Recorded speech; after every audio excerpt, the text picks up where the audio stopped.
Today I'm going to show you how to do some snow effects on the Selene model from CA 3D Studios. This is Groundeffected, my name is Red Liberty, and I 3D printed this model on my resin 3D printer, and now I need to obviously paint it. And looking at the reference, we have snow on the base. This means I need to paint some snow, and in order to do that, I've got this scenic snowflake effects, which comes out of this scenic snow kit, and I'm going to be using that to make snow effects on this base. Now the way that it is sculpted means that you could probably just paint this on and you don't actually have to use the snow effects, but the snow effects is really going to help sell the effects. I just want to mention that it is common knowledge that if you don't want stinky breath, you should click the subscribe button. And now that your breath doesn't stink, let's get some primer on this model.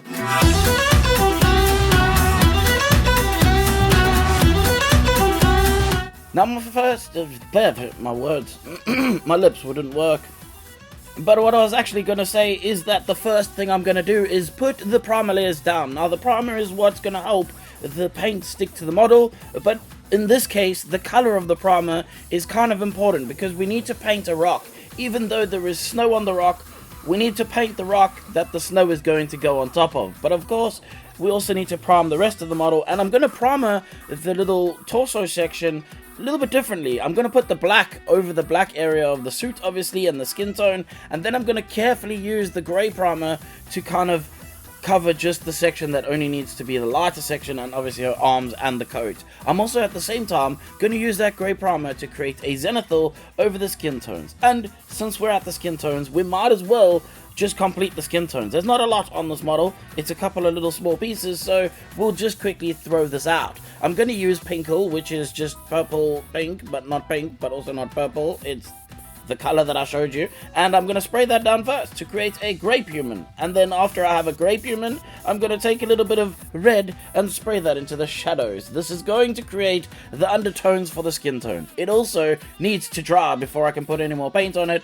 so I'm going to move on to the suit, and she has obviously got some leathery suits on, which is going to be shiny. We'll get to that bit in a section later, which is now, obviously, this section now where I put the glass clear coat, but obviously I put a little bit of a green highlight on the suit, and I chose to do green specifically because if I used blue it might make her look a little bit too cold and the base too cold and everything kind of fits together, and I didn't want that, so I chose to use the greenish highlight instead of a blue highlight in this particular model, in this particular environment. Now I'm going to work on the skin tones, and you can see how I'm basically just using the relief of the model. This is the shape of the model that's already there, helps to give us the shadows and highlights that we kind of need for shading, and this is one of the reasons why I like using an airbrush. Not only is it super smooth and super quick, but it's easy. Like, it just takes, the requirement is to just learn how to use the airbrush, and then everything else is easy. I guess that's probably a lot easier when you think about it, but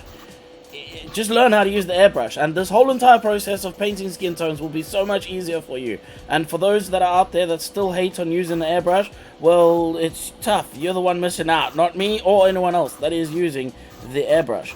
From the bottom of the model, I always put in a little bit of Orcish Dermis. This is to bring back some of the warmth in the skin, although this lady is of course a vampire. I think I'm pretty sure she's a vampire, but she pretty much should be a little bit lighter. I will get to the light parts in these sections where I'm going to spray a little bit more of the lighter skin tones over the top of everything. I will not be tinting this lady's skin though, because I want it to stay quite light, and I'm going to move on to painting the rest of her suit. Of course, I'm going to use that primer that I originally put down to just cover up all the areas that got oversprayed when I did the skin tones around the neck.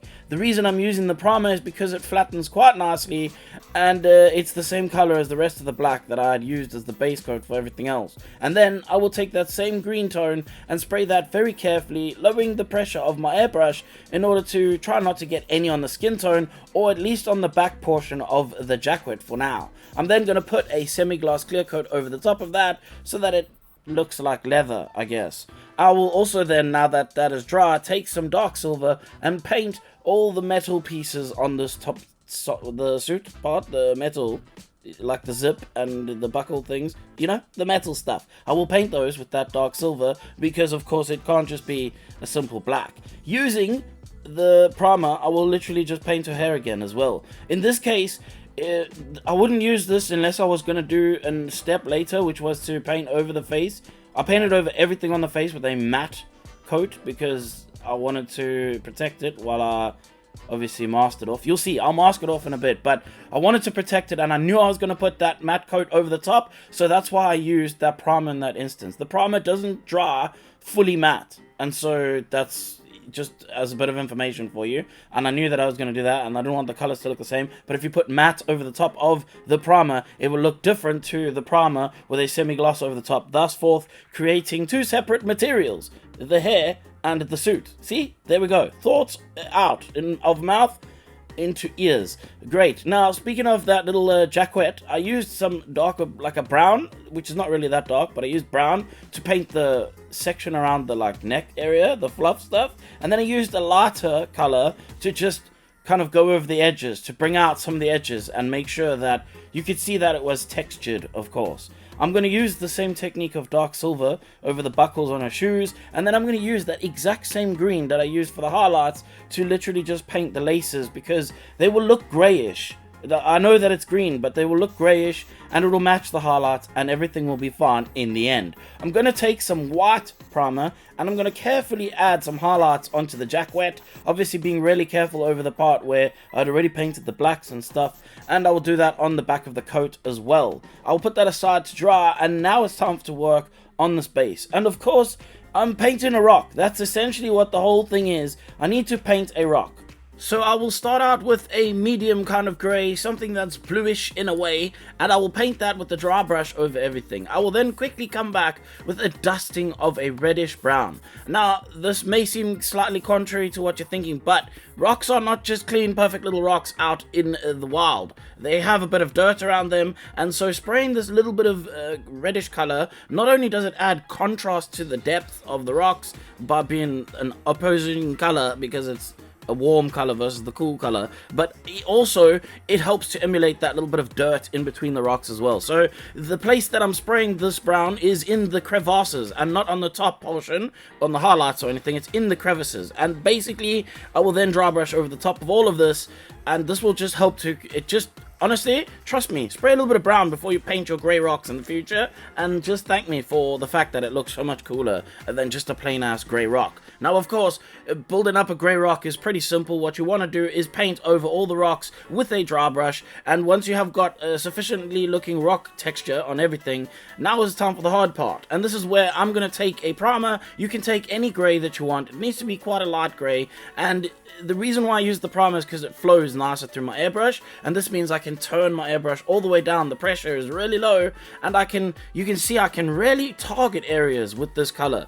Of course, there will be overspray, but it is a snowy environment. It means that it's okay for there to be a bit of overspray. Trust me, it literally will help to sell the effect of the snow. After I've done with the grey, I'm going to come back into some of the high spots with a white and just punch some of the highlight areas a lot more. Already, this literally looks like snow as it is, but unfortunately, I don't think that this is good enough to look for snow, and I want to take it a little bit further. It's not that it doesn't look good enough. It definitely looks like snow, and it would be fine like that, but I started this video by telling you I'm going to use snow effects, and so I have no choice but to show you the snow effects now. This stuff is really cool and also weird at the same time. I'm pretty sure all it is a PVA with iridescent flake like sparkle thing inside of it, because when you paint it down it feels and smells like PVA mostly, and then it's got this like bluish kind of tone to it, but it dries kind of clear, but it still has that tone and a slight iridescence to it. And then obviously whilst it's still tacky, you dust on what looks like micro balloons. Basically, I'm pretty sure this is the stuff that I would use with super glue to create really strong bonds on building balsa remote control aeroplanes. That's all I'm saying. But anyway, after you've done that, you need to be very careful, because this stuff goes everywhere, and it does say danger on the bottle, by the way, so maybe you want to be aware of the dangers of using this stuff. But either way, it is very messy and but very effective. Like, genuinely, it literally looks like snow. You will see at the end of the video when I show the reveal shots, it literally looks like little bits of miniature snow and icicles all over the place. It is freaking fantastic. But speaking of fantastic, I want to quickly tell you about the sponsor of this video. This video was sponsored by CA3D Studios, and this is no stranger to my channel. These guys are not new here or around in the park. They have been around for a while now, and they create some really high detailed models from a bunch of really skilled artists across the globe. So if you're interested in the model that I've made in this video, you can get that over on their Patreon. And if you're one of these that doesn't like to support artists for whatever reason it is, and you only want to buy the model in one specific place and make sure that you're paying the most amount of money you can possibly pay for the model, well then that's up to you. But there are definitely other places to buy their models from, like for example CG Trader and Gumroad, so check them out on there. But that's it. The sponsor is an epic sponsor and very respectful artist. Honestly, you cannot go wrong with getting these models. I'm saying that from experience, and that's my end of my little advertising blurt. Let's get back to painting the model. Do you remember when I said that I was going to be masking this model off? Well, look, there it is. The proof is in the pudding. I know I don't like to mask, but in this case it was so much easier to just put a piece of tape over this lady's face, and I'm sure this is not the only time in someone's life that covering someone's face was a good idea, but I digress. Let's quickly talk about the hair on this model. She has black hair, which is not really black. It's kind of got these like silvery ends to it. So what I did was I sprayed a little bit of grey over those ends at first, and then I took a dry brush and dry brushed some of that exact same grey and then a lighter version of that grey to help to push out some of that detail. And as you can see, by putting the grey underneath at first, it just really helps to sell the effect that the hair is silvery looking and not just grey, right? Because that's what would happen if you just dry brush it. It might look like there is dark in the shadows. It's very important with dry brushing stuff that you think about what color is being left over once you've done the dry brushing. That's probably the most important thing about dry brushing, other than maybe having a dry brush, and yeah, but we won't get too much into that. For the eyes, it's pretty simple on this model. I'm literally going to paint all the black over the sculpted eyelashes. It's that simple.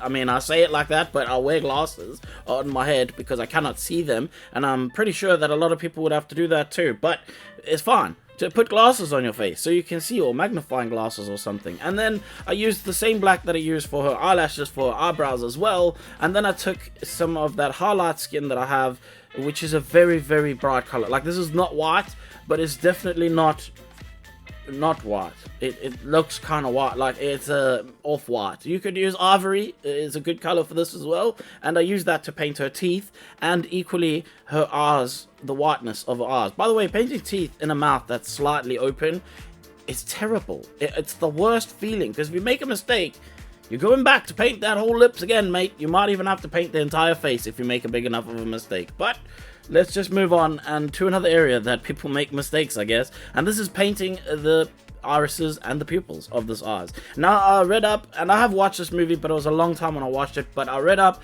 that her eyes change color when she is specifically in combat mode, and they turn to this bluish, really icy blue color. So I decided to use a very bright icy blue for that. And of course, once I had painted all the eyes in nicely, I give them a nice very bright specular highlight using white. This is the only time I actually use white, and I like to put the specular highlight because it really forces the fact that the eyes are shining.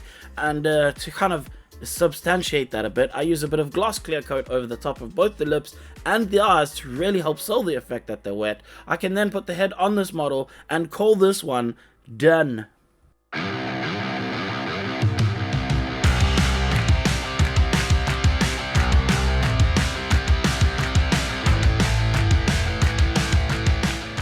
This was quite a simple but effective painting of a model, and to be honest, I really liked the outcome. At first, I thought it might not be so easy to do because there's quite a lot of difficult things on here. Painting white is a difficult thing normally, but if you notice the way that I approached it is that I started out every color with the color that it needed to be. If I was painting the snow, I made sure that the snow was white or at least a very light grey underneath where I put the whites, and the same thing for the white of the coat. And again, when I painted the skin tones, I made sure that the undertone was helping to accentuate the colors that are going over the top of it. They help to warm up those colors, for example. And same thing with the hair. In fact, there's a large theme throughout this entire model of using undertones to help accentuate the colors that you're actually seeing over the top of those undertones. And I just hope that there was something in this video that helps you. Maybe it just gave you an idea for something in the future that you might want to make, and it just assists you in getting your brain turning the wheels of imagination. Of course, this is the end of the video, and I want to say a massive thank you to everybody who watches these videos, but also very importantly, I want to say you should share this video with anyone you think might find this interesting. Of course, if you are part of a 3D printing group or something like that, then feel free, share the video in there, because if they see it and they like it, they might share it with their grands, and if their grands see it, then the other grands see it, then everybody's granny's watching. We might get a few more views on the videos, and that's gonna make me feel like I'm cooler or something. I don't really know, but either way, it's the end of the video. The names you see on the screen right now are my Patreons. Over on my Patreon, you get behind the scenes pictures and like some videos now and then. You also get a paint palette for every single model, so you can see all the colors in one picture and written out with their codes for you to find them easier. And of course, go and support the sponsor of the video as well. That's it, I'm done making a video for today, and I'm gonna go home and wash my car. And if you don't like that, well, that's your problem.